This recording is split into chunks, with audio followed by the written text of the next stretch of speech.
Totally. Introduce your bio and Yep. then over to you. Thank you.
Good afternoon, everyone. My name is Rochelle Samuel. I am the Director of Complaints and Discipline at the college. I'm very pleased to be moderating this session this afternoon. I'd like to thank you all for joining us for this breakout session titled "Run Like a Girl, That's So Gay: Rethinking Anti-Gay Language Use Among Middle School Students." This session will be led this afternoon by Stephen Solomon. We're pleased to welcome him here this afternoon. You have fans. A quick housekeeping note. After Stephen's presentation, there will be time left over for some questions, and I'm sure there will be some questions because I do anticipate this to be a very enlightening discussion. But a bit about Stephen. Some of you may already know him, but let me tell you a bit more about Stephen. For 16 years, Stephen's social work school practice, has been with the Human Sexuality Program of the Toronto District School Board and has focused on supporting LGBTQ2S and gender-independent students and their families, as well as social work support to the Triangle Program of the Toronto District School Board, Canada's only high school classroom for LGBTQ2S, students who either were pushed out or at risk of being kicked out. Stephen's doctoral thesis, titled "Run Like a Girl, That's So Gay," exploring homophobic and sexist language among grades 7 and 8 students in the Toronto District School Board, was inspired by his anti-homophobia and anti-transphobia classroom workshops across the Toronto District School Board, from kindergarten to grade 12. Stephen is the author of "Homophobia, Deal with It, and Turn Prejudice to Pride," an interactive activity book for students in grades 4 through 7, published by James Lorimer and Company. Stephen is currently a full-time lecturer with the School of Social Work at the Ryerson University downtown. We are pleased to welcome Stephen to present this afternoon's breakout session. So over to you, Stephen. Thank you, Rochelle. Can folks, is this on? This is on, so I should watch what I say. It's a hot mic. First off, thank you for attending. Thank you for being here. I'm always grateful for this opportunity to talk about something that I've been involved with for quite some time. To also make a quick acknowledgement that we do so on the land of the Dish with One Spoon territory that binds together the Anishinaabe, Haudenosaunee, and Mississaugas to take care and protect the land. Subsequent First Nations, Europeans, and all newcomers are welcomed into the treaty in the spirit of friendship, spirit, and respect. It's a dish, so there are no knives at the table, so we must keep the peace. So thank you. So as Rochelle was saying, I spent most of my wow, this is hard. I don't usually wear a microphone. Usually I like to walk and talk. It's like, you can all hear me, right? Okay, thank you. So the bulk of my frontline career was with the Toronto District School Board. So individual, family, group counseling, students, teachers, parents, and families, LGBTQ2S, and gender-independent students. All the counseling stuff you can imagine was my practice in regards to students across the school board.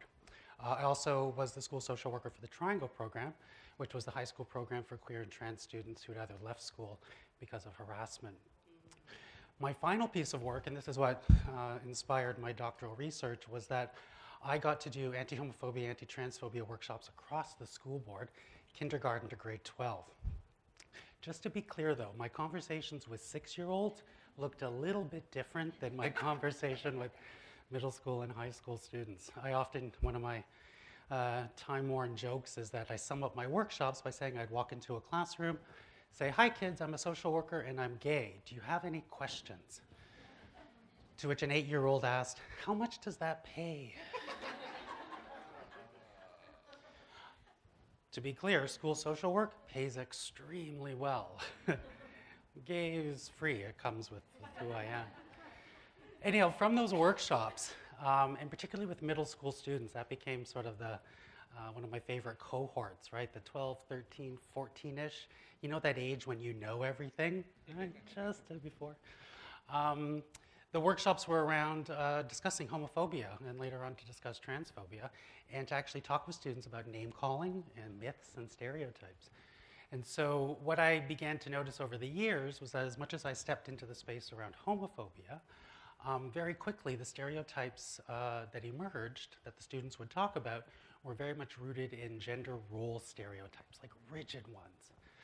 Right, so it sort of began to pique my curiosity. So when I came around to doing my doctoral research, I wanted to find out, statistically, how much do kids use this language, but to also not just look at homophobic language, but also look at sexist language. So my dissertation was a little bit all over the place. I did about 500 surveys, so quantitative. But then I also did some focus groups. So I brought together a group of students to actually ask them out loud some of their thoughts around homophobic and sexist language. So what I wanted to share with you today was just some of the findings, some of the sort of to gaze into the minds and the lives of middle school students around, talking about this, right? Because they're on the front lines. They're the ones to tell us. So I've pulled this together. As common as saying hello, you'll see later on, was actually one of the comments that a grade 7 student shared with me. So I've got a few things here to kind of think about not just name calling as these moments, but also that these moments exist within a larger framework. And so what are the ways as social workers and social service workers, and again, I come from my bias of being a school social worker, but anywhere and everywhere that you're working with, whether it's middle school, sort of that 12, 13-year range, whether you're working with younger students, whether you're working with high school students, right? Just there's many spaces where I think some of these ideas might have some currency. So I invite you to think about your particular areas of practice and populations and think about the ways in which these language and stereotypes take up what I would call sort of these polluted spaces, words as weapons. Some of the reasons behind talking about this is that other research shows that beyond having the impact on kids who hear this language, the kids who themselves who identify as queer, trans, and two-spirit, but also kids whose family members and loved ones identify as such. And there's even some, it's heartbreaking, but research to show that often the use of homophobic language, perpetrators of homophobic language in middle school, there is some research, some evidence-informed aspects that it's actually somewhat of a predictor of perpetrators of sexual harassment later on. So there are some tentative threads to think about. So that's kind of who I am and what I think I know about this. Not a lot of slides, as I've learned as an instructor, not to put too many slides up there. I do invite sort of questions and comments to drive the discussion, so there will be some ample time for that. So thank you again. So just a little bit about, just as I was thinking about this, there's lots of data now, both not just in the US, but in Canada, that looks at high schools as sites and spaces of homophobic language. There's a great deal of research. Here in Canada, EGAL, Equality for Gays and Lesbians Everywhere, has done some incredible research. Our own Ministry of Education here in Ontario has taken this up. But middle school still, even in the sort of few years out from when I've done this, still remains a little bit unknown. And even looking at homophobic and sexist language together, that intersection of oppressions, there still wasn't as much out there when I was looking into it. So what I call a practice gap. So again, as I worked as a school social worker, teachers and other school staff, which includes social workers and social service workers, there's lots of the very popular term bullying and anti-bullying. I have a very tenuous relationship with the term bullying. I acknowledge it, absolutely. But I wonder too if even the language that we speak about it tends to frame it as an individualized issue, not taking into account the context, which makes some language put downs more speakable than others. So in terms of the actual anti-bullying efforts, the actual content of the bullying, the verbal bullying, what exactly are kids saying? Not as much was known. There's a little bit more now. So I had one of my questions was I wanted to know, like, as much as I did my research and my quantitative stuff, I wanted to actually sit with the students, so and actually ask them their perceptions, right? Actually engage with the kids themselves and what they had to say. So again, a lot of these will be some of the quotes, like directly from the words of the students themselves, and there's a range of, both humorous and deeply insightful. So I had about 4 middle schools across the school board. Randomly sort of sent out a whole bunch of consent forms and stuff. Ended up with actually 5 focus groups. So one school had an overwhelming response, so they gave me permission to make 2 groups in that school. So 5 focus groups, recorded it, transcribed it. Of the 26 students in total, about 2/3 identified as girls and another 40% almost identified as male. The average age was 13. So just a bit about sort of, again, back to schools, but you can also think, and I'm curious when people speak, if you can talk a bit about sort of your settings and stuff. I know that social workers and social service workers work in a variety of settings and programs, both institutional and community-based. But when I ask students some of my questions, like how often do you hear it, and where in school do you hear it? The hallways, the schoolyard, and the classroom came out on top. So 90% heard it, something homophobic at least once in the past week in the hallways.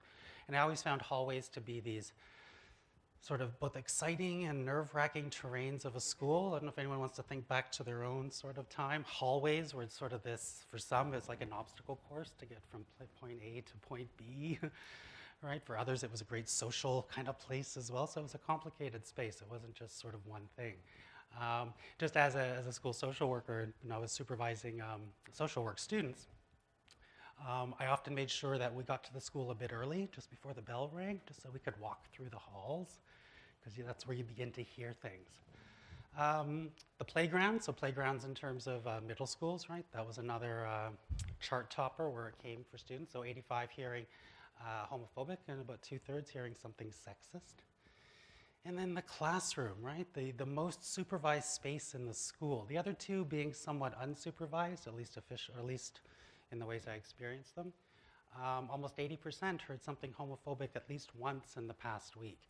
And students were asked to scale it from at least once to 7 or more times. And almost 50% reported hearing sexist language. So just a bit of a sort of context into the quant there. So once I talked to all the students and did the whole spiel around what they thought about it, I went through the data and looked at it, and there were some themes that came up, often based on my questions. So there was a theme about pervasiveness. Some argued that it wasn't meant as homophobic. So the focus here is on homophobic language, just that's what I'm paying attention to with this piece of it, although students would bring in the component of sexism. Others said absolutely it was meant as homophobic. There was no question about why students would use it. The violation of gender role norms, and I think that's what sparked some students to begin to think about the connections. Then, of course, I wanted to know, so are teachers around when this happens? Right? And again, don't get me wrong, some of my best friends are teachers. So no disrespect meant in that. But given the primary role of teachers and teaching in the school system, I thought it was important to highlight that not just, not to implicate or shame and blame, but what we find from this is that students are acutely paying attention to what teachers do and don't do. And I'll go further and say, depending on the settings that we're in and working with young people, they are acutely paying attention to us, right? What we say and what we don't say, right? So that's sort of the framework for that. And then students began to make their own connections between homophobia and sexism. So the pervasiveness. So part of it was just saying, students, so how often do you hear this, right? And there was, like, again, groups of 5 or 6 in the focus groups. they just began to say, well, I hear it almost all the time. So it kind of ties into some of the other findings. It's like an everyday thing, and this was a female-identified student. Almost part of normal conversation. And I think that kind of speaks to how more so some language gets incredibly normalized, and the very fact that that happens often inhibits adults or supportive adults in their lives from stepping in. It almost seems like, well, that's just what kids do, right? It's kind of like that often cited thing, you know, bullying, that's just what boys do thing, that whole excuse that's laid, you know, so many lives in ruin. And then, of course, this was the student who said, it's as common as saying hello, and that really kind of stood out for me in terms of how the students are seeing it. And these were schools with, these were, I think, K to 8 schools for the most part, so we're talking about a school population in each of the schools averaging 4, 5, maybe 600 students. So you want to think about the sort of how big the herd is in the schools. So when students are hearing this, it's not just maybe between friends, but there's often, say, younger students around as well. So it was pervasive. Then I would say, what do you think the reasons are? Why do you think if someone doesn't like something, right, you say that if you don't like something, you don't like. The flip side was, if someone doesn't like something, it's like, oh, that's so gay. Right? It became one of the go-to things. But some students said, it's not meant as homophobic. I heard people say things are gay not because it's a homophobic thing, right? It's just because it's boring or they don't like it. On the flip side, it absolutely does mean it's homophobic. It's kind of like saying you're being brought down levels, that you're worse than us, that you're not as good as straight people. So a real sense of diverse ways that students understand this. The violation of gender norms. So what would I often say, what would be going on just before a young person says something homophobic? Like what are the conditions that would see some of this language come forward? When guys wear pink or skinny jeans. Or like if they're hugging their guy friend, people might say that's so gay because guys don't normally do that. Instead, they have like a handshake or like a pat on the back. Or it's kind of like that, I can't do it, right? But it's sort of that, there's this kind of shoulder, right? Or maybe the way Obama and Trudeau do their hug last night at the restaurant outside in Montreal, right? So there's another one coming up here, which like there's such a level of social nuance that the kids read like within microseconds to know whether this is something homophobic or maybe it's not. Right? So this one here, if it's seen as the girls hanging out with the guy, they are attracted to him. But if the boy's doing more of the talking, then people will think he's gay because either talking more, doing more hand movements, acting more like the girls. But if the girls are talking more or flirting, people will think he's just really good with girls. So there's this whole calculus that goes on to figuring out whether to bring these sorts of things in. Then, of course, this is that 2 students in the same group. On the other hand, a male stated succinctly, if a guy hangs out with lots of girls, isn't that the opposite of gay? Maybe, I don't know. Right, so again, these gender norms, right, that are pervasive, and what prompt these types of put-downs. So talking about teachers, when I asked them about the teachers, right? So some would say that teachers are trying to do something, but they give up. First few times they'll try and tell them to stop, but they keep going and going over again, and they just ignore it because it's too hard to handle. There's nothing they can do, that's what they think. So these are students commenting on the reasons, what happens when teachers are around. Hearing ignoring comments or not taking seriously, this is another sub-theme. The teacher notices it, but they don't bother to respond because they think it's like an inside joke. So that whole joking discourse, I was just kidding, also gets taken up by some teachers to think, well, that's just that. The point being, no one knows in that group who in their family or a student themselves, and my career back in the 90s, students were coming out sort of in their teen years and up. That age has continued to become lower. And in my last year at the board, I supported students who were making the decision to come out to others in grade 5 or grade 6. Right? So again, thinking about who's around and that no language is innocent. And then, of course, there was the j'accuse moment where students spoke about we had to wear purple bracelets to support not saying remarks like gay people. And I think that triggered things even more. It's like there were some teachers that said, this is strange, like why are we even doing this?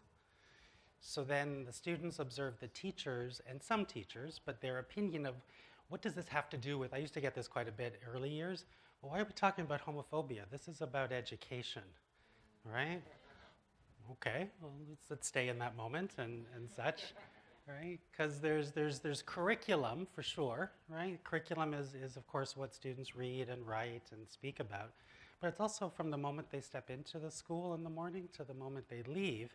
It's the hallways, it's the playgrounds, it's the lunchroom conversation. So curriculum, I think in its broadest sense, needs our attention. So homophobia and sexism. So these were the students began to kind of offer their thinking about this. So boys who call other boys who do girl things gay, because when they were younger, they were taught what normal boys like. Colors of blue, black, brown, green, not the red, yellow, orange, and pink. So there's a very specific list of colors for these students to assess. Boys are supposed to play Power Rangers or football and play with other boys, and not girls. Men are to women what heterosexual people are to homosexual people. I think for the main part, I think homosexual people and women would sort of be the main target of discrimination.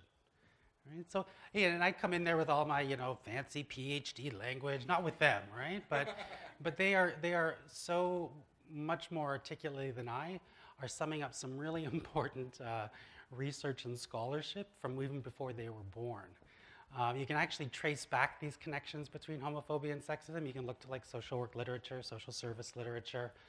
In fact, James Baldwin, in an unpublished essay in the 1940s, spoke about how homosexuals had the same sort of devaluing as women. So these ideas are not new ideas, but to hear it come out of the mouths of middle school students is that there's some deep thinking there. So they compare gays to girls because I guess that they just think that because if a man's interested in another man, that makes them a girl, because only girls are traditionally only supposed to be interested in men. So really, she's actually talking about heteronormativity, but saying it in a much, much plain and accessible way. And that's kind of what I think where gay and homophobia comes from. It's that people are so traditional and they don't want anything to like change. I included all their language, so the word like comes up. If you ever do a transcript, your own transcript, we say like a lot. Right? So these are students sort of offering, like this is them putting it together. And I highlight this just because students need to be part, again, in the school board framework, right? If we're to move forward meaningfully is to include students and their ways of thinking, right? They're on the front there sort of seeing stuff play out. So some things that I want to sort of bring to your attention, right? The homophobic language is very much noticed by students, noticing teacher reactions. The reasons are varied and at times nuanced. Think about the whole calculus of a boy with a lot of girls and the ways, again, every time I read that, I'm just fascinated by the complexity. And yeah, Suzanne Farr, as a community organizer, lesbian feminist in '97, her work, classic work, Homophobia as a Weapon of Sexism, the students brought that into sharp contrast, right? They have insight into this. One of the things that I spoke about in terms of an emerging theme, so we talk about homophobia, sexism, racism, right, other forms of oppression and discrimination. And I think when we talk about intersectionality, right, that we are a combination of identities, that when we talk about the intersections of different forms of discrimination, it's not just sort of adding one to the other, sort of A plus B. So I came to think about the term that there's homophobia, yes, and that there's sexism, but the kinds of stuff, and this is specific to the questions I asked these kids, that there's many forms of homophobia, and that sexist homophobia is just one of a few. So that it's homophobia fueled by these gender stereotypes, right? It comes from particular space, right? The rigid gender roles. And to contrast that, there is religious-based homophobia, right? And then racial-based homophobia. So when I say sexist homophobia, I'm trying to think about things in more specificity. So when we bring that to our, whether you want to call it an intervention or a conversation with the young people that we work with, and again, we can vary the language depending on the age group, is getting I think there's the importance to pay attention to specificity at times so that we're getting at what exactly is unfolding. Some things I thought were some of my humble implications for all of this. Right, that middle schools are active sites of homophobic and sexist language. It wasn't a big surprise when I was doing my research. That there a deeper understanding of middle school students' perceptions of homophobic language, the reasons motivating the language, the role of teachers, and the interlocking relationship of homophobia and sexism. I think if I can be humbly contributing to this knowledge base, I do so. In terms of practice, so any of the work that we're involved in as social workers and social service workers on anti-bullying, I think it's important to get to some of the specificity. What's the actual content of the name calling? What exactly are we hearing? Because depending on what we're hearing, we can fashion our responses a little differently. And that I think, and I'll make some reference to some other things I found interesting, that by addressing sexism in a meaningful way, it's also necessary to address homophobia. From some of the other research, I asked students the simple question, do you think homophobic language is a problem? None, somewhat, or very serious. Right, so they would it was a very simple question. I asked the same question about sexism, right? Is it a problem? Is it not a problem, somewhat, or very? And just through the magic of statistics, and some of them are valuable, not all of them, what I found was that a student who believed that sexist language was a serious problem, like if a student stated that, they were 17 times more likely to think homophobic language was a problem. So it found a different sort of way into the conversation that, in fact, because I also appreciate, and depending on the settings, and again, coming from a school board which began to make some important steps, not all, towards addressing this, that in fact I think, in my humble opinion, the issues around sexist language, sexist stereotypes have been left unattended or not attended to as well. So in fact, by addressing that, we're also going to bring along efforts to address homophobia. And again, just recognizing that that might be, it's okay to go in the front door of tackling homophobia, but if you have to go in another door for a variety of reasons, there's some information to support that. But I found that number to be staggering. Like it was like, wow, if you got a kid to think sexism was a problem, they're going to be way ahead of kids who didn't think it was a problem. So a little bit of that information around that. So again, just thinking about as, in terms of all the different roles that I'm sure folks play here. Again, in talking about sort of working with kids or middle-aged students or middle school students. Some of them act like they're middle-aged, right? Because, oh my God, it's like they know everything, so you better leave school now. Just thinking about the spaces and the places that we take up as social workers and social service workers, right? When you've heard something, and I'll do a quick informal survey in a moment here, that there are ways that we can step in, right? And to know that if we don't step in, young people notice that, right? With the silence piece, or kids can often tell when someone hears something but doesn't say anything. Like all your best sort of poker faces doesn't work with a lot of kids. They observe to no end. And so that I think would be something to sort of carry forward. So that's really, I wanted to sort of put a few things out there, but very much interested in sort of your comments and such to sort of drive the question. And I have, not too bad for time. This was great for time. It's new for me. Yes? So great question. So my research at the time, it was beginning, it wasn't that long ago.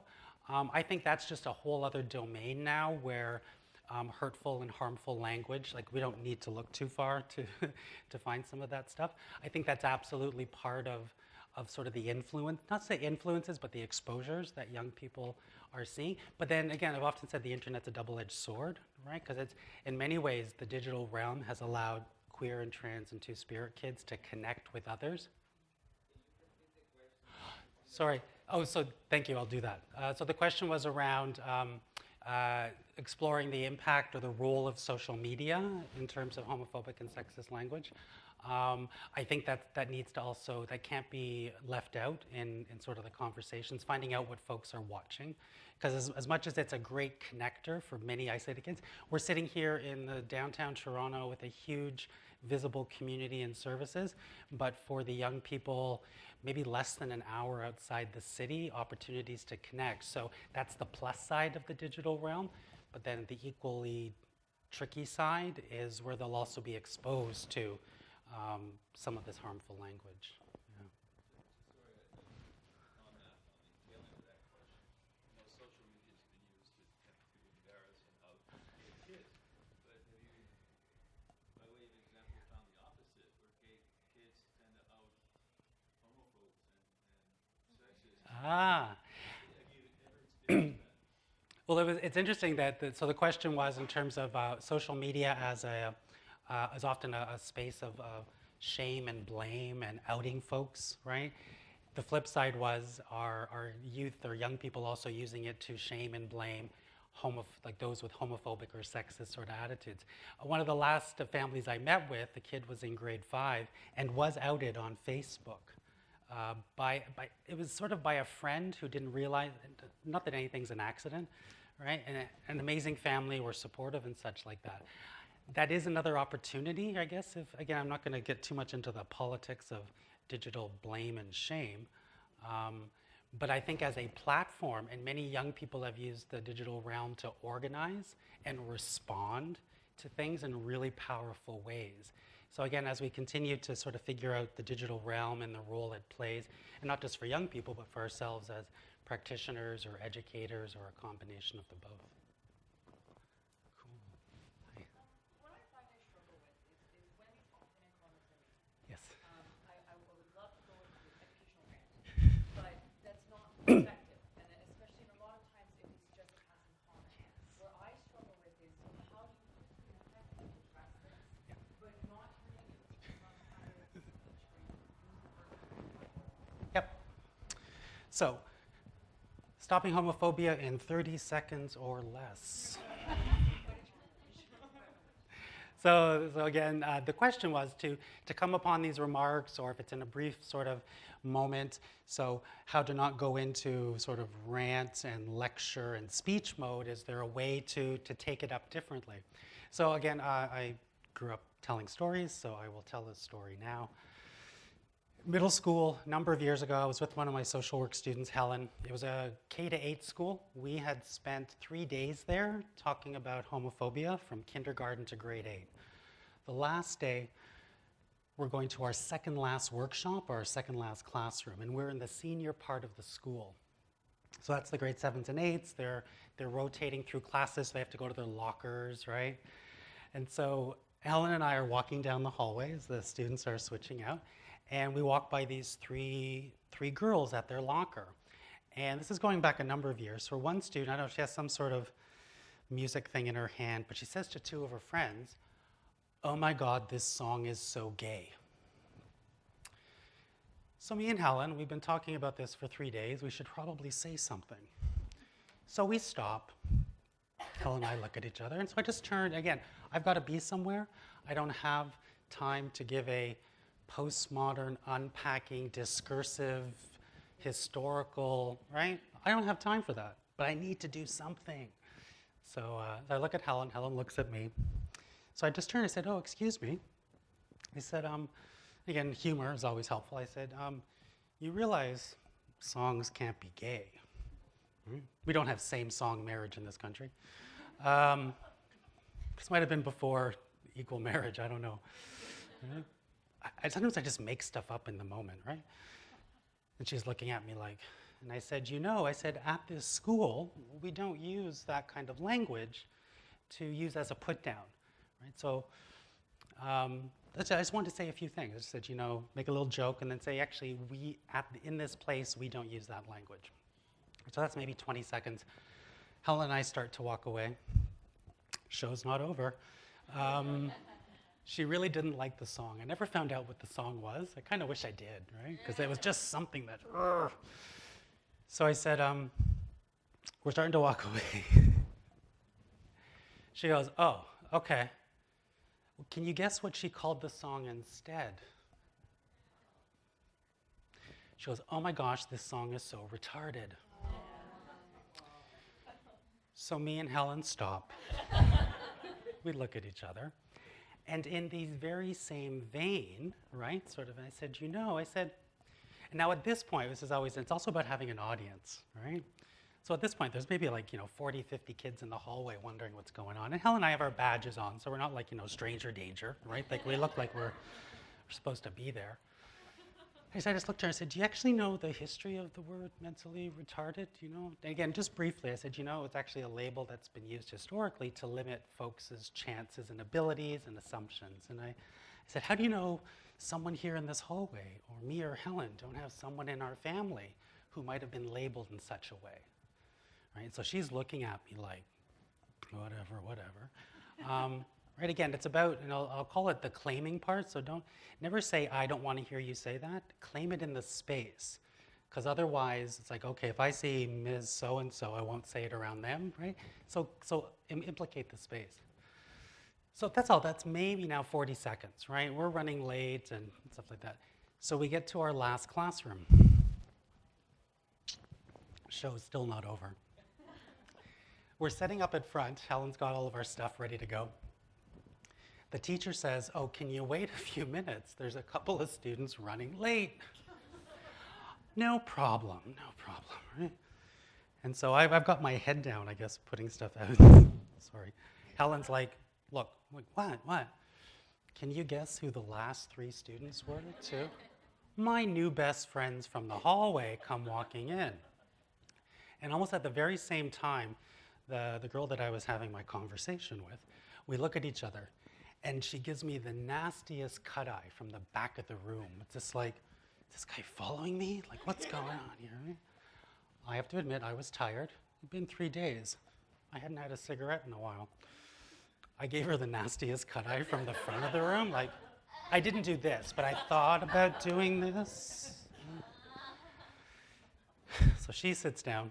Helen and I are up there, and I thought, okay, these are, what teachers or anyone calls those moments, like these moments come along and stuff. So I thought, let's use it. So on the board, I wrote our names, and then I wrote, that's so gay, that's so retarded. And so at this point, Helen and I haven't come out, myself as gay and Helen as lesbian.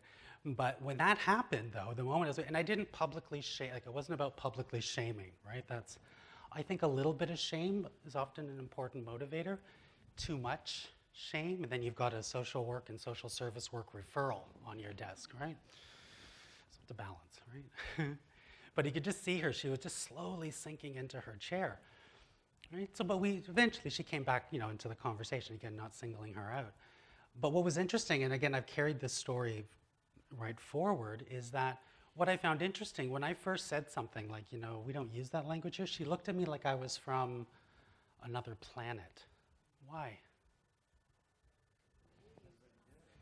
They use it, right?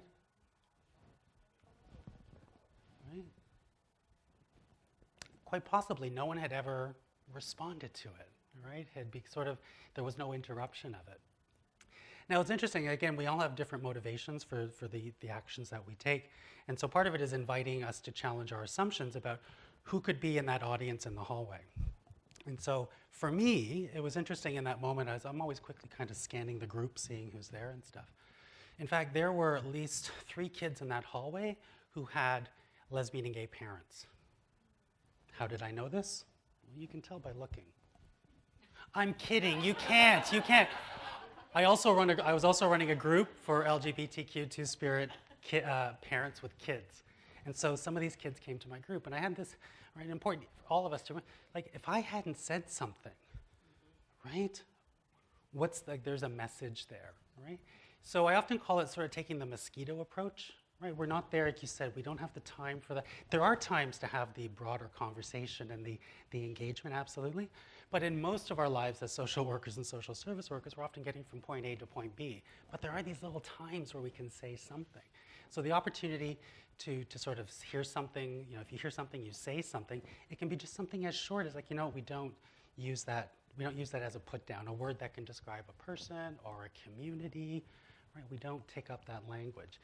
So it's if a scholar and a practitioner activist in the States called it the name it, claim it, stop it approach, right? So we actually have to name what, if kids use that language, don't just call it generically like, I don't want to hear that, but name it. If it's a sexist remark, if it's a racist remark, if it's a homophobic, actually give it a name, right? Because I think, right, to know better is to do better.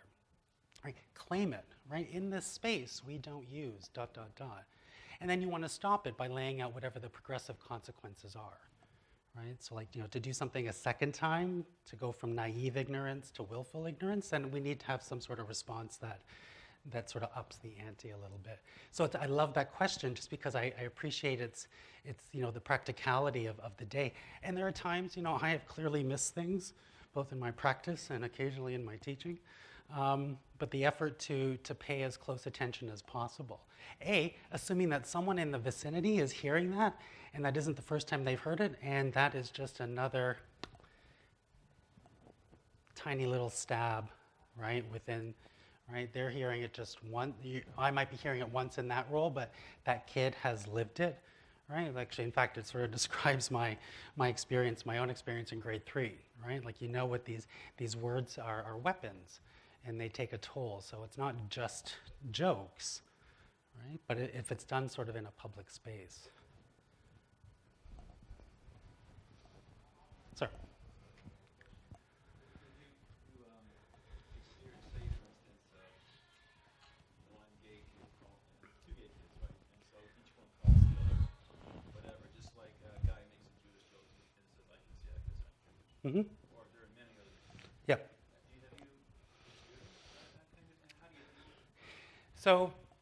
So in terms of reclaiming language, right? So by virtue of one's membership in a particular social group. Now again, this isn't to universalize that and not to assume that everyone in one group will have the same kind of understanding around that.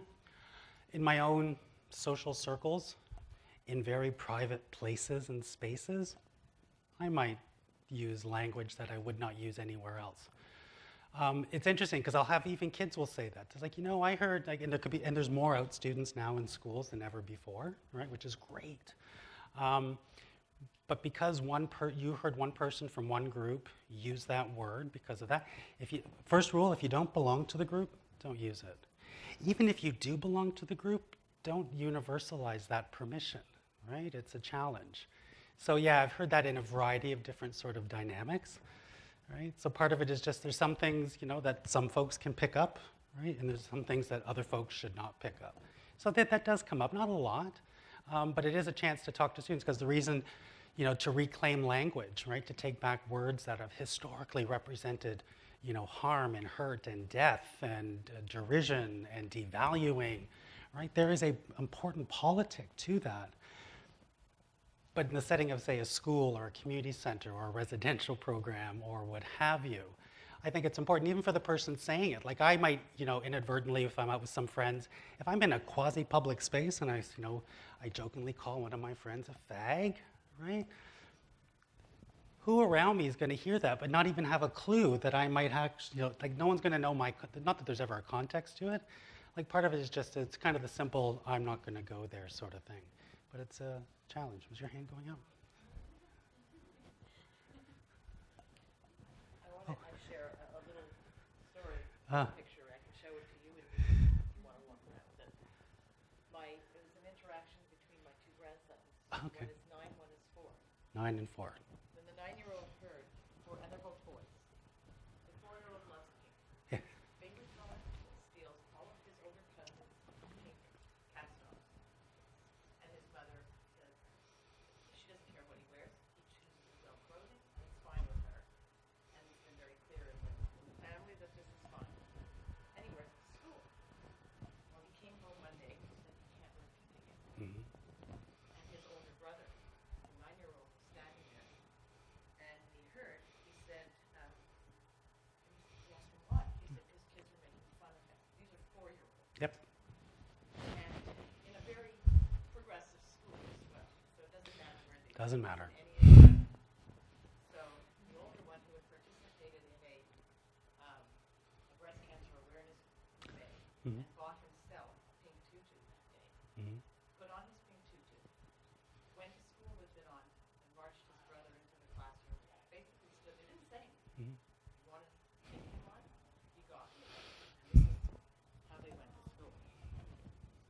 Oh my gosh, that's cool. But I was impressed with the strong message from the 9-year-old that he picked up Yeah. and was willing to stand by it. Yeah. And the message he gave his kid brother, Oh, yeah. which was wonderful. And those are I know similar stories. Like the whole idea. When I was working with often younger kids, like grade 1 or grade 2, I would talk about, standing up for someone. What does it feel like when you stand up for someone? And what does it feel like when someone stands up for you? And little kids are spot on with the feelings that go with it. Like they're also spot on observation. Interpretation, not so much, right? But the opportunities to stand up for someone. And really what I often in all my work at the school board, I did not end homophobia as we know it, right? And I disavowed myself of that 2 days into the work. Right? But never underestimate the big impact a small, and when I say small, I don't mean like minuscule, but a small piece. And that could be you just saying something publicly to challenge a remark. That's actually awesome, right? Like there's intention there, and I love that, right? There was a plan. Strength and sending out a message to other kids. Yeah. And then, of course, the next day they were a little more comfortable. There was something that's cool. Yeah, show your hand, Michelle. Question? I wanted to see if you could comment on what you either have found in your research or what the literature says about young people who use homophobic language who themselves may be struggling with their own identity. Yeah, absolutely. The whole piece around like the sort of archetype of who's the homophobic kid. And then from my other research, boys more than girls use it. That didn't come as a shocker. Actually, Rochelle and I were speaking earlier. There's a researcher out of the States who argues that actually homophobia is an integral part of adolescent male identity development. Like it's so become a touchstone to make proof of this idea of what we think we know is to be male, right? So there are these archetypes that this is like the homophobe is a homophobic person is this, but very much so it's often used to what someone doesn't like about me, they often might not like, they hate about themselves. So in some ways there's a bit of an unhealthy defense piece, but that was me too from grade 9 to grade 11. I was the most homophobic kid in my school. Right, I wouldn't come out to grade 11, but I knew I was gay in grade 7. But it was and again, no excuses, but my way of surviving was to be the most homophobic person I could be. And also to date girls. Lots of them. Did pretty well. Boom, boom, right? So I do think that's the piece too, and that's also about sort of holding a space to understand, because some of the most other homophobic kids in my school in my day and stuff, 1 or 2 would later come out. But that just speaks to the enormity of the problem, right? No one is immune. We all live in the world, right? No one is without sort of a purity to carrying themselves. But it's something to be mindful of if you're working with young people and, the level of kind of homophobia. That could be in there, right? It's just about being kind of paying attention with some care to some of these pieces. Do you have a sense of whether it's getting better or whether it's the same or worse with Sure. more gay, straight alliances in schools and that sort of thing? So the question was my own sense of are things getting better? What are some of the things to look to? So when I began this work in the 90s compared to now 2017, in all honesty, I have to say some things are definitely better. Like they're from explicit policy, right, in schools and other sort of settings, absolutely. There are, students organizing around gay straight alliances, queer straight alliances. Absolutely, I think things have gotten better for some students, right? So this is where we think about where's the continuing work needed. Even in some of the research EGAL's done, right?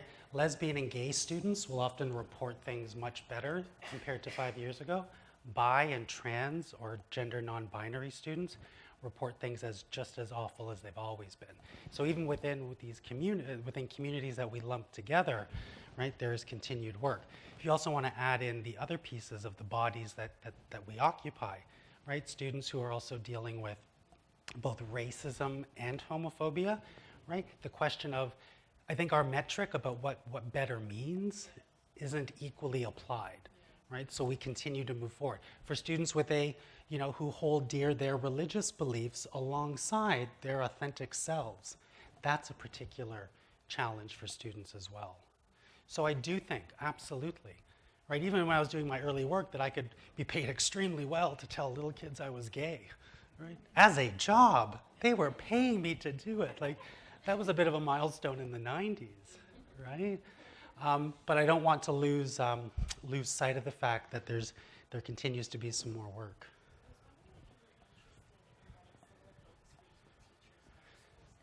So the question was, would I be interested in running similar focus groups with teachers and school staff? So absolutely, that's one of the follow-up pieces to my dissertation, is now to sort of hear from teachers and other school staff, right? Again, so it's not to sort of, go on blaming teachers for everything, but what are the ways in which they feel constrained or worried? In the early years, there were so many closeted teachers that would invite me in to do some of this work because they themselves couldn't be out. Right? Fear from parents and guardians, right? Those sorts of pieces. So absolutely, what are the ways in which teachers, how are they thinking about this? What do they think works? What sort of challenges does whether it's a school board setting, whether it's, in a community center, whether it's in, residential programs, just to sort of bring it back to our realm here. I'm interested in that. I want to hear what teachers have to say.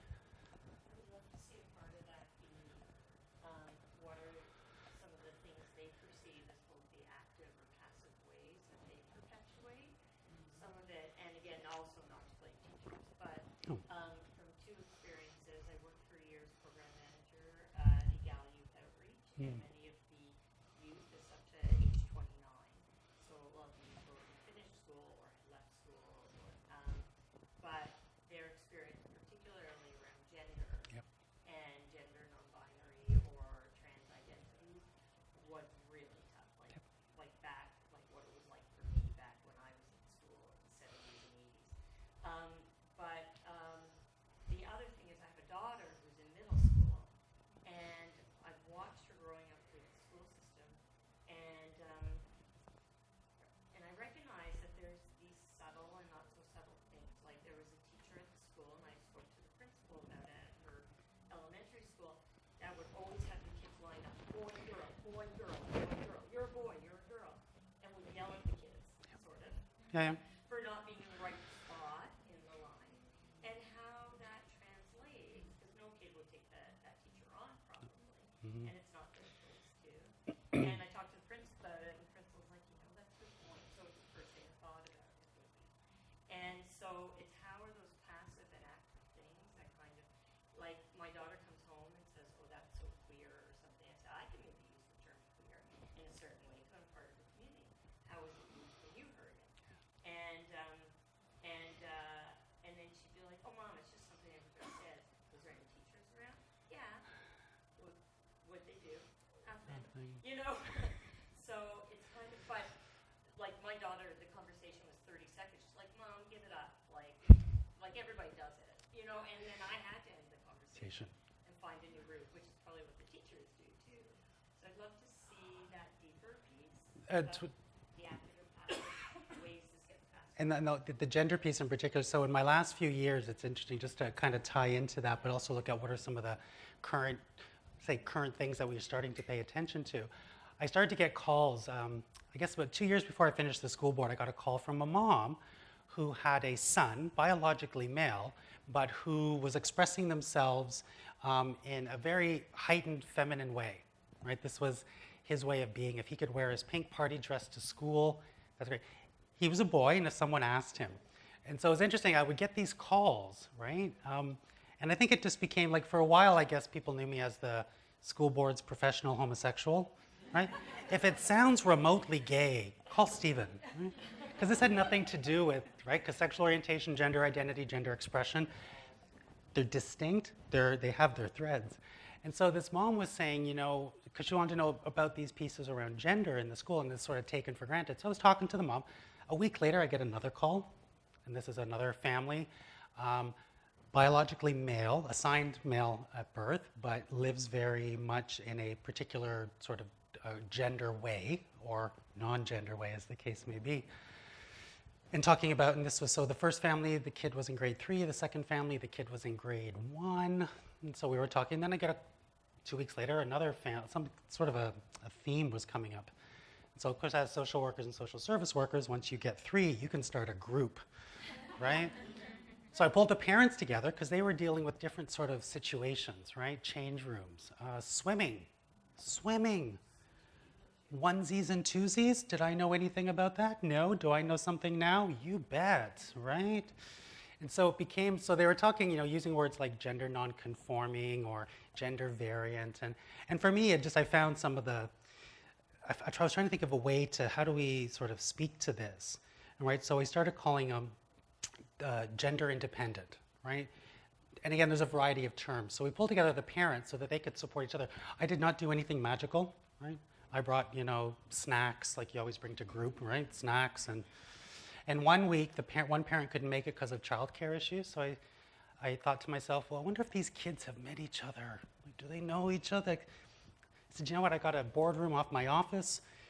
Tell the parents bring their kids, right? So as a school social worker at the time, I had my big basket full of beads and crayons and just all the crap you carry, right? Because if you work with kids, you just got to have something ready to, right? And so the kids met, right? And they just wanted to play, right? They didn't want to talk about sort of, they knew who they were and pieces like that, but the parents had a chance. So within about a couple of years, the group grew to about 14 families and about 9 or 10 kids. One family drove in from Kingston, Ontario, right? Just trying to find community, at least a temporary community. So these things around gender, right? The very act of, because that becomes one of the go-tos. First, it's like just divide male-female, right? Which is the very exclusionary binary. It's okay to divide kids, but there's some other ways to do it. Let's talk about, who was born January to July, who was born August to December, right? There's other ways to do it. One of the kids in my group agreed. We spent a day with her, and we she's in grade 4, and we got to walk around her school with permission with a tape recorder, just to say a day in the life of a gender-independent kid, right? And she was talking about the things that make her feel, she called it comfy, right? This poster makes me feel comfy. That group of kids over there, I don't feel comfy. I love that word, comfy. It's so great for that, right? But she talked about how it came for teams, right? Like athletic teams, boys teams and girls teams. And there was one teacher that didn't make the distinction. And I said, well, what if there was that distinction? She goes, well, I wouldn't run then. Like they would opt themselves out, right? So some very simple ways that we can shift our activities, because most of it doesn't quite even occur. And so you want to bring up that moment to say, hey, let's try something a little different here. Let's see if we can be less exclusionary, because kids feel that they have to, right? They can't necessarily stand up. Well, some kids could, but most kids can't. Challenge. Just in terms of my slides and stuff are all up on the website. That my Ryerson email address is there. I have other kinds of materials and stuff. Please, seriously, I always treat these as an initial conversation. Please stay in touch, reasonably. I'm off teaching for the summer, but I'm happy to, if there's I have other materials around sort of my counseling work and just some of the other stuff, so please don't hesitate to stay in touch. Thank you so much.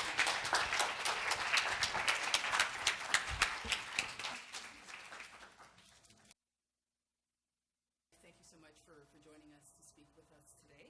On behalf of the college, we'd like to present you with a small token of our appreciation, presence, and once again, thank you so much for a great presentation.